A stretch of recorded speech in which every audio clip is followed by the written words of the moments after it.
Assalamualaikum warahmatullahi wabarakatuh. Halo anak-anak hebat, bagaimana kabarnya hari ini? Semoga kalian semua selalu sehat walafiat dan semangat dalam belajar. Sebelum kita mulai belajar, jangan lupa berdoa dulu ya, agar ilmu yang kalian dapat bisa kalian manfaatkan untuk masa depan kalian. Dan tetap fokus agar materi yang Ibu sampaikan dan tugas yang Ibu sampaikan dapat kalian selesaikan dengan baik. Di minggu-minggu sebelumnya, Ibu sudah menjelaskan materi tentang konflik yang ada di dalam masyarakat. Di antaranya, materi tentang pengertian dari konflik itu sendiri, kemudian faktor eksternal dan internal tentang penyebab terjadinya konflik, kemudian yang ketiga, macam-macam bentuk konflik yang ada di dalam masyarakat. Dan Ibu harapkan materi-materi tersebut kalian sudah kuasai ya, karena kalau tidak, itu akan bisa membuat kalian kesulitan dalam mengikuti materi yang akan Ibu sampaikan di hari ini. Nah, hari ini Ibu akan memberikan sebuah tugas terkait dengan materi yang terakhir dalam bab konflik di dalam masyarakat ini. Nah, sebelumnya Ibu harapkan kalian buka-buka lagi ya buku catatan-catatan minggu yang lalu, karena itu akan sangat bermanfaat untuk kalian menyelesaikan tugas di hari ini. Seperti yang kita ketahui bersama bahwa munculnya konflik di dalam masyarakat itu bisa disebabkan karena adanya perbedaan-perbedaan yang ada di dalam masyarakat. Misalnya saja perbedaan individu, perbedaan penampilan, perbedaan ras, perbedaan suku, agama, dan masih banyak lagi perbedaan-perbedaan yang mungkin bisa dijadikan alasan sebagai penyebab terjadinya konflik. Munculnya konflik di masyarakat itu bisa terjadi karena adanya berbagai macam perbedaan. Ya, contohnya saja perbedaan individu, perbedaan penampilan, perbedaan ras, perbedaan budaya, perbedaan ideologi, dan masih banyak lagi perbedaan-perbedaan yang mungkin saja bisa kita jadikan alasan untuk memulai yang namanya konflik. Nah, yang namanya konflik itu tidak akan pernah ya bisa menguntungkan bagi salah satu pihak maupun kedua belah pihak. Tentu saja ketika konflik itu terjadi, maka semua orang yang terlibat dalam konflik itu akan mengalami kerugian ya. Dan sebagai makhluk sosial yang membutuhkan yang namanya kedamaian, kita pun harus berusaha atau mengupayakan hal semacam konflik itu tidak terjadi, atau mungkin bisa kita minimalisir untuk tidak terjadi di dalam masyarakat. Upaya untuk mencegah atau mengatasi konflik di dalam masyarakat itu sendiri kita bisa kelompokkan menjadi 3 bagiannya anak-anak. Yang pertama ada upaya preventif, yang kedua ada upaya represif, dan yang ketiga ada upaya kuratif. Nah, sekarang Ibu akan menjelaskan satu persatu tentang upaya untuk menyelesaikan konflik tersebut. Upaya preventif ya, upaya preventif itu adalah upaya yang bisa kita lakukan untuk mencegah atau kita lakukan sebelum konflik itu membesar atau melibatkan lebih banyak pihak lagi ya, atau mencegah agar konflik itu tidak banyak memakan korban. Nah, upaya preventif seperti ini bisa kita mulai dari diri kita sendiri ya. Nah, apa saja misalnya contohnya di situ kita bisa saling menghargai, toleransi, saling menghormati, dan melakukan mediasi atau diskusi dulu ya dengan pihak-pihak terkait sebelum konflik itu semakin membesar. Yang kedua ada upaya represif namanya. Nah, upaya represif ini adalah upaya yang dilakukan ketika konflik itu sudah terjadi di dalam masyarakat ya. Nah, biasanya upaya represif ini dilakukan untuk menindaklanjuti pelanggaran atau konflik yang sudah muncul di dalam masyarakat.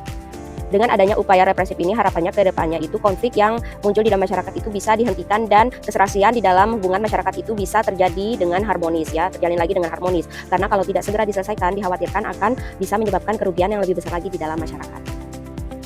Contoh dari upaya represif ini misalnya penangkapan, kemudian pembubaran secara paksa, pengucilan sosial, dan bisa juga dalam bentuk memberikan denda untuk pihak-pihak yang terlibat di dalam konflik. Nah, upaya yang ketiga itu adalah upaya kuratif. Apa yang dimaksudkan dengan upaya kuratif? Upaya kuratif ini adalah upaya yang dilakukan untuk menindaklanjuti setelah adanya dampak dari terjadinya konflik di dalam masyarakat. Upaya kuratif ini biasanya ya mencari solusi yang menguntungkan untuk kedua belah pihak yang sedang berkonflik di dalam masyarakat.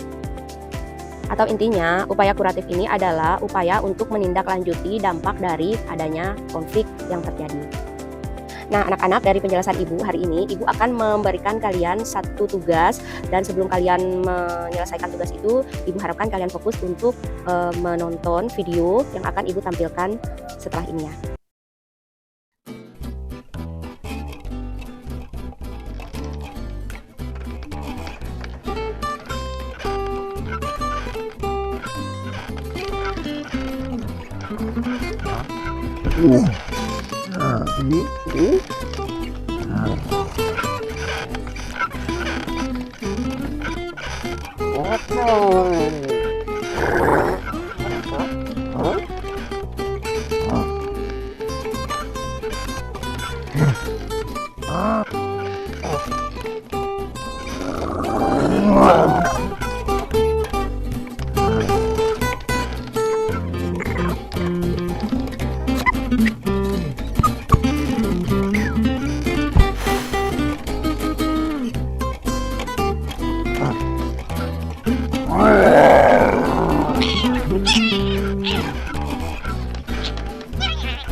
Nah, anak-anak, dari video yang sudah kalian tonton, Ibu minta kalian untuk menganalisis video tersebut, ya, yang dimana kalian awali dengan kesimpulan atau rangkuman, kalian ceritakan tentang isi videonya. Kemudian yang kedua, kalian cari faktor penyebabnya. Kemudian itu konflik jenis apa, ya. Yang ketiga, dampak dari konfliknya itu apa. Yang keempat, upaya untuk mencegah dan menanggulangi jika terjadi konflik seperti itu gimana, ya. Itu semuanya silahkan kalian analisa berdasarkan materi-materi yang sudah pernah Ibu jelaskan sebelumnya dan materi yang Ibu jelaskan di hari ini. Terima kasih, semoga semuanya selalu sehat dan semangat dalam belajar. Wassalamualaikum warahmatullahi wabarakatuh.